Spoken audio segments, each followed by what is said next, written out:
Hi, this is Zach here with the Bulletin Board Heroes here at Zach's Traders Cafe for Friday, the 7th of June. Starting off with the FTSE 100, it looks as though it's got stuck at and just below the 8,300 level. An end-of-day close back below that rising trend channel from February.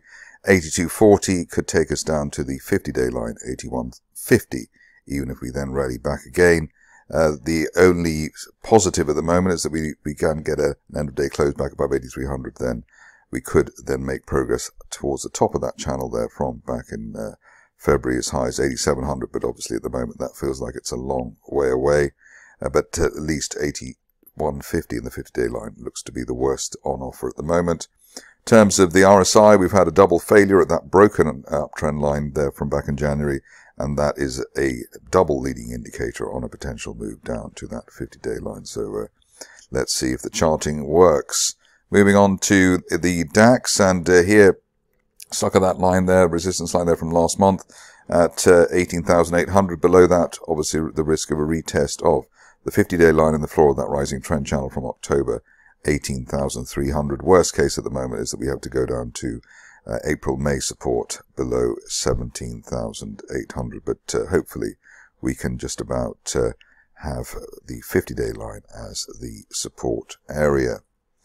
The Dow is next, and here you can see that it actually finished the day quite well. The current situation is that we've managed to close just above the 50-day moving average, 38,800, and above that, looking for a retest of the 40,000 zone. The worst case at the moment is that we have to head down towards 38,300 and the floor of that rising trend channel from back in the autumn. But at least the way we left it on Thursday, the situation looks relatively stable. The only thing missing, and the thing that could actually drag it down to the floor of the channel, is the way that the RSI is still below neutral 50 at 49. So maybe if you're cautious, you wait for that to go above 50 before assuming 40,000 is on its way. A happier market at the moment is Bitcoin, and here you can see why. We're just hopefully about to break that neckline resistance of a complex inverted head and shoulders pattern that's been in place since the record high that we had back in March, and the depth of that pattern is around 15,000. So one would be looking for a break of $15,000 to the upside above 72,000. So an end of day close above 72,000, and that line from March is needed. And then after that, we could be up towards the mid 80s. That's also what we're getting implied by the rising trend channel from there in November. Worst case on the downside is the floor of the channel and the rising 50-day line at 65,000. Moving along to gold, and here it's been a decent setup over the last few days with the market bouncing off a rising 50-day line. That's a decent sign. It shows or suggests that we could get up to 24.50 again relatively quickly in the first half of this month, and maybe head as high as 25.80 in the top of that rising trend channel from December by the end of July. On the downside, if there is a downside and end of day close back below the 50-day line, 23.45, then one would be looking to the floor of the channel at 22.80, which is also, or was also, the May support. The RSI at the 55 level bounced off neutral 50 at least a couple of times there, so that is a leading indicator on the upside, and that is what we are getting. Moving on to the stocks, and starting off with Barron Oil, and here it looks as though the sideways shuffle above a rising 50-day line is leading the stock higher. The recent resistance around 007, and really looking for that elusive end of day or end of week close above the 200-day moving average, the black line there at 7.5. Above that, still looking for as high as 0.13 by the end of next month. But the longer that we stay in this little cozy zone between the 50 and 200-day lines, the better. We've already had an RSI 50 rebound, and that should be a leading indicator on the upside, RSI at 58, so that's almost perfect for a break to the upside there. Moving on to Eurasia, which had a little spurt to the upside during the week. A controversial situation at the best of times, and here you can see that we are nestled above the 200-day moving average. We haven't actually been above the 200-day moving average since early 2022, so that is significant. That suggests a technical turnaround, if not anything else on a fundamental basis. And you can see that even today we've got the support above that 200-day line, 1.95 pence. So looking encouraging. Obviously one doesn't want to get too excited because there have been hundreds of false dawns here. Above the 200-day line, though, we're ultimately looking for 3.1 pence in the upper parallel of the original triangle there from back in January. Obviously, the initial target there is a lot of resistance at 2.4, 2.5 pence, but we do have that breakout and we can hold above the 200-day line. Eurasia looking rather better than it has done for quite some time. Eco Buildings is next, and here we've made some headway above the 50-day moving average, the blue line there at 10.5 pence. Initial resistance there just under 13 pence, but if we can, if everything goes right, we can expect a target as high as 15 or 16 pence by the end of next month, and maybe, if things go well, by the end of this month. But it's basically a bear trap rebound from below April support at just over 10 pence. One of the stocks of the moment is Graft Polymer. There was an update today. Didn't actually say very much, but the shares seem to enjoy it. And basically reiterating what we knew before. But initial target here was at the unlikely level at 0.9, above 0.9 on an end-of-day close basis. We're looking for the old support on the way down at around 1.5 pence, hopefully later this month or even sooner than that. But the key here initially is to close above the 0.9 pence level.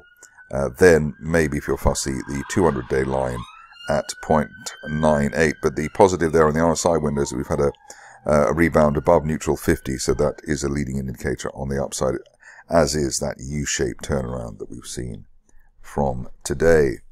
Insig AI is next, and I missed out on looking at this, but in the meantime the shares took out that initial target there at 19 pence, and above that we're actually looking for as high as 30 pence by the end of next month or even sooner, and the more time we spend above the 200-day line at 17.8 pence, the better. Probably we don't want to see this market back below that broken October resistance line in the 50-day moving average at 15.5 pence.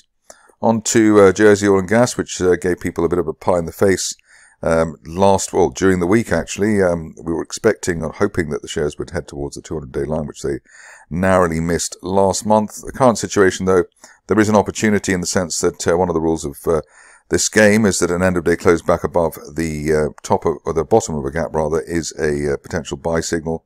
The level there currently at 127.5, so end-of-day close above that, we could be filling the gap up towards £1.50 over the course of the rest of June. But punchy call. Let's see if the technicals work on that particular end-of-day gap close rule.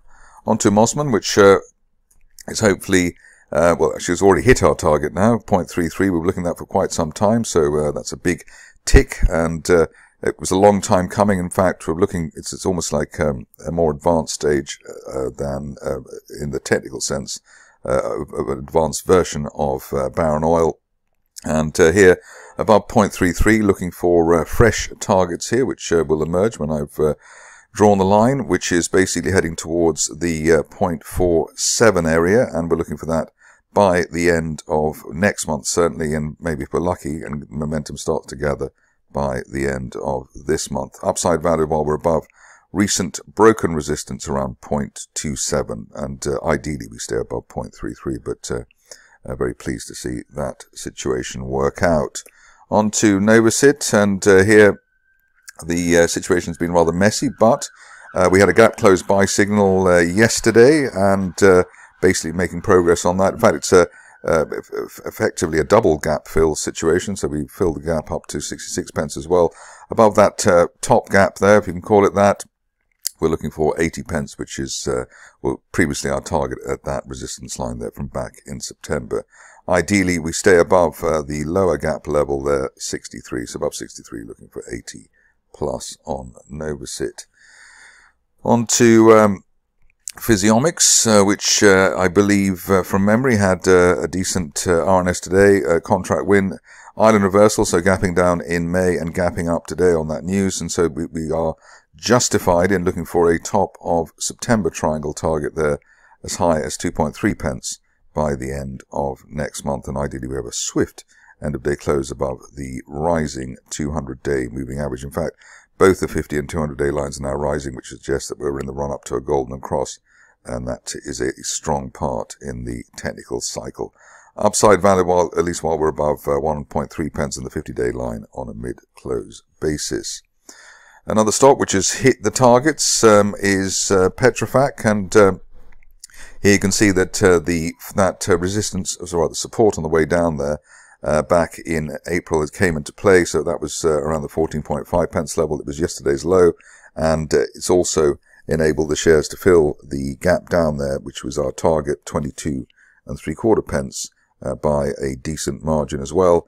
End of day close above the gap top there at 22.5 pence, and we're looking for the shares to fill the gap up to 29 pence. Seems rather unlikely, but that would be the next target, above 22 up to 29, and ideally now there's no end of day close back below the floor of that gap, just under 20 pence, that gap from back in April. Quadrise is next, and here there's been slow but steady progress, helped along by the gap up that we had at the end of last month, and also very much helped along by the rising 50 and 200-day moving averages. So we're in the run-up to a golden cross, probably a week away from that. And as I always say, the run-up to golden cross tends to be the strongest part in the cycle. You could also argue that this is a bear trap island reversal, so gapping down in February and then gapping up last month, although obviously we've gapped around in both directions in the recent past. Looks as though there's decent support there in the 2 to 2.1 pence area. Target here up to 3.2 pence. Maybe as soon as the end of this month, if we can have a repeat of that November price action, which was very strong. Regtech is next, bear's enemy, this stock, I suppose, but here you can see that we had the initial target there at 3.5 pence, which was hit in a heartbeat. We've got a rising 50-day line as well. That, as we wanted it, that 3.5 pence old target has become new support, and we're looking for the shares to head up to the upper parallel of that triangle as high as 5.5 pence. We narrowly missed it yesterday, over the next week or two, or even sooner. So quite a turnaround there, unlikely turnaround there, maybe for some, after an extended bear run. Moving on to a stock which is maybe not so intuitive as a potential recovery, but we've had a massive key reversal to the upside here at SRT, and after making new lows, so it looks as though somebody may have been caught out by the basically the weak hand shaken out, and then we're back up again. Initial target here, the 50-day line, and the top of that falling trend channel from October, 25 pence. After that, if we're lucky, up to 37 pence and the 200-day moving average, and all of that could happen by the end of this month. If you're cautious, you want to see the shares back above the old April support there at 20.5 pence on an end of day close basis. That would be your the more solid signal there over and above the key reversal to the upside. Another bear favorite, or not favorite, depending on where it's going, is Tern. And here, just the first signs that we've got a rising trend channel base. The bounce yesterday off that line from back in February, it's slightly sort of fiddly at the moment, but at least while we're above yesterday's low at 2.3 pence, looking forward the shares to potentially head back towards the 200-day line, 3.5 pence by the end of this month. But obviously that's one of those situations where placings and other factors can come into play. Finishing off with Upland, and here it looks as though we're also bouncing off a rising trend channel. In this case, the floor of the channel around 3 pence, and the longer we stay above that, the greater the chance of the shares filling the gap up to 4.1 pence, the gap down left from April. The other points to know are that, or is that, the 50 and 200-day lines are both rising, and that creates extra momentum. The only thing missing really is a breakback for the RSI above neutral 50. We're at 46, and for the shares to actually close back above the 200-day line just near current levels. That's it for me today. More updates over the weekend.